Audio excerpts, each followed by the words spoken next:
So let's get started with Commonwealth. We're going to start by clicking the Login button up top. You'll notice you have a few options here.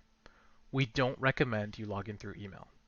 There have been some issues moving tokens in and out of the wallet address it generates, so we prefer you guys avoid that. We recommend you log in via your wallet right here. You can use MetaMask or Wallet Connect, and Snapshot actually has the exact same options. Keep in mind you're going to want to use the same wallet for Commonwealth and Snapshot, since you'll only be able to move your CFV out of your CoinFLEX account once, and you'll need it to participate on either platform. I'm going to go ahead with MetaMask here. If you guys have multiple MetaMask accounts like I do, you'll have to select a specific account. I'm going to select account 4. I'm going to hit Next, Connect. You can click on the address here, sign one last transaction, and we're good to go. This is the CoinFLEX Commonwealth homepage. In the future, we're going to have a more in-depth video exploring the platform. But in this video, I'm going to focus on what you need to know for the first vote. We're going to start by going to Corporate Actions right here. We have a test thread opened up for discussions regarding Vote 1. So I'm going to click into that.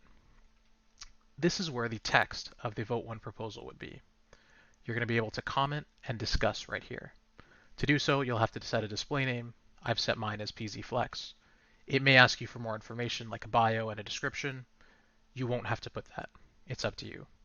We can fill out the rest later. Just keep in mind that others will be able to see your display name and the wallet address you used to log in. So I'm going to type in my comment and submit. Keep in mind this is just arbitrary for the sake of this guide. Submit. You'll notice at the bottom that there's a minimum amount of CFE required to comment. In this case, it says stage CFE, and that's just our testing token. Keep in mind that these forums are token gated, so when this is actually live, you'll need at least 0.5 CFE to be able to comment and participate on these threads. That's essentially the extent to which you guys will be using Commonwealth for Vote 1. I'll go back to the home page here. We have corporate actions, community guidelines, governance FAQs.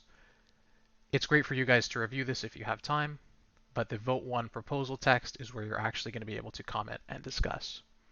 Keep in mind we're also going to have a support chat right here if you need any assistance during the voting process.